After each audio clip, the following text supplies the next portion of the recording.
Fanatics, Mr. Zombie Toge abay may nilinaw sa kanyang pag-alis at pagbabalik sa Eat Bulaga TV5 at maliwanag na pambabastos ng pro tape, aaksyonan na ang lahat ng yan. But before that, if you haven't subscribed yet to my YouTube channel, please don't forget to like, share, and subscribe at hit mo na rin ang notification bell for more showbiz updates. And please don't forget to hit the all para ikaw ang unang-unang makakapanood sa lahat ng ating mga updates. Bago tayo magpatuloy, of course, nais ko po muna magpasalamat sa lahat po ng mga legit viewers, subscribers, and legit lover cards po natin na lagi nag-aabang at nakaantabay sa mga videos natin. Thank you so much sa inyo pong panonood.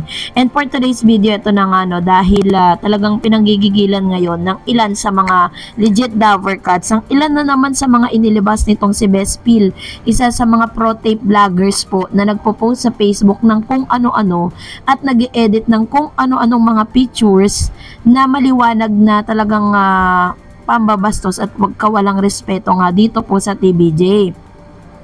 Marami po talagang nag-react dito kasi kaka-post niya lang ito 1 hour ago at ipinost niya po yung inedit niya yung mukha ng TVJ, inalagay niya yung mukha ni Isko, ni Paulo at ni Betong kasama si Aling Puring. Kasi talaga nagbubunyi po sila nung nalaman po ng mga pro tape vloggers na ito pong Pure Gold is nagbayad at nagpa-advertise dito po sa tape Bulaga, no, na talaga namang masasabi nating medyo nagkaroon ng konting pride, no, pagdating dito. Kasi hindi naman talaga natin ine-expect na si Aling Puring ay maglalagay ng mga ads at ipagpapatuloy yung kanyang kontrata dito po sa tape. Pero syempre, kung ilalagay naman natin yung sitwasyon natin kay Miss Susan ko and Mr. Lucio ko, this is all about business. And hindi natin siya pwedeng pigilan sa kung ano yung pwede niyang gawin. At the same time, siya naman talaga ang last person na dapat mag-decide para dito. Pero it doesn't mean na ang loyalty niya ay nasa tape. So kasabay nga nito, ito yung pinaka-original photos talaga na meron po ang TVJ. So it just so happen na talagang itong si Bespil dapat daw, according sa ilan sa mga legit lover cards, masampulan kasi ilan sa mga pro tape po ngayon. Parang kasi yung mga vloggers po sa Facebook na pinagtatanggol ang TVJ, unti-unti po silang nawawala dun sa sa Facebook. So dapat ipakita ng legit lover cards talaga kung ano yung power ng netizen pagdating doon, kasi maraming mga vloggers na parang dinidelete or nagkakaroon ng problema with their doon po sa kanilang Facebook. Pero according po kay Mr. Models of Manila, yung isa sa mga nawalan is parang hindi raw po doon, no? Kasi nagtataka lang ako, syempre mas marami pa rin ang legit lover cards kaysa sa mga pro tape, diba? So anyways, antayin na lang natin kung ano po yung aksyon na gagawin ng TVJ sa mga pinagagagawa nitong si Bespil. At ito na nga, pag-usapan natin to kasi naiintriga or iniintriga kasi ang TVJ patungkol nga sa pagkawala. Meron pa nga pong isa sa mga online news na sinasabing pro GMA po ito na sinasabing chinugi daw di umano itong si Mr. Zombie Toge bilang isa sa mga legit host ng branded Eat Bulaga. Pero ito pong si Mr. Zombie, as of this ngayong araw ng January 3 ay nasa 10 million views na po ito. Ito pong kanyang pag-uwi sa kanya pong bayan sa Nigeria, kung saan sinalubong siya ng kanyang family. Naging emotional nga dito si Mr. Zombie. Kung matatandaan ninyo, isa sa mga segment po ng Sugod Bahay mga kapatid na i-share nga ni Mr. Zombie Toge na almost 8 years to 10 years na po siyang hindi nakakauwi dito po sa kanyang pamilya. Tanging sa online niya lang nakakausap yung family niya. But this time, nag-decide na po siya to go back to their own land. Pero bago po siya umuwi doon, ay nilinaw ni Zombie Toge na hindi po siya chinugi, hindi siya inalis forcefully ng TVJ. According po sa isang online news, mahigit isang buwan na rin hindi napapanood sa Sugod Bahay mga kapatid ng TV5 noon time show na EAT si Toge Zombie Toge. Kinagigiliwan kasi si Toge or Zombie ng fans sa noontime show ni Tito Soto, Big Soto, Joey De Leon at legit lover cards.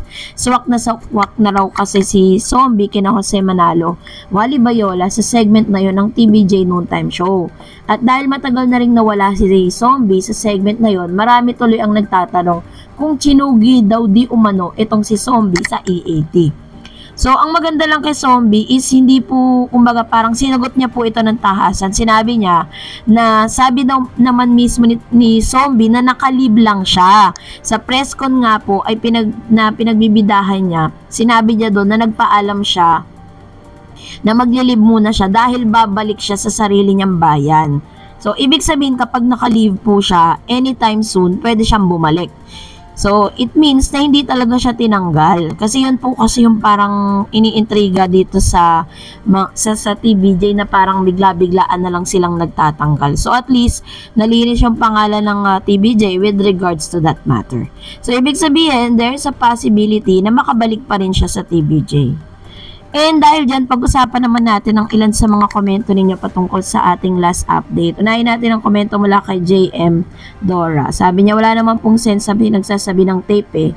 They made their own consequences, kaya maging moral lesson na lang sana sa ating lahat na wag maging masyadong mayabang. Sabi nga ni Lord Jesus Christ, diba, magmataas ay kanyang ibabagsak at ang mapagkumbaba ay siyang itataas niya at pagpapalain na yun. So, ito po kasi nangyayari ngayon sa tape eh.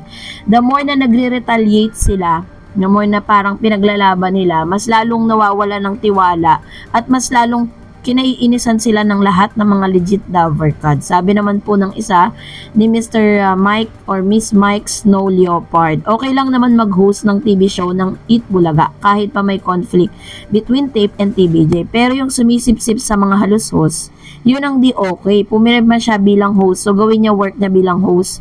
Pero nagpapagamit siya ng todo hanggat lumalabas na siya sa ang kalaban ng TVJ at di ang tape at halus host. Yun ang pagkakamali kasi ni Paolo eh. Sabi nga, di ba, parang nagiging punching bag siya eh. Siya yung nagsasalita on behalf of Tape Incorporated. Never na po nagsalita at never na rin nagpa-interview ang Tape. Kung mapapansin ninyo, puro mga attorney lang nila pinaharap kasi syempre ayaw nila na yung parang ayaw nilang maging masama sa yung imahe nila.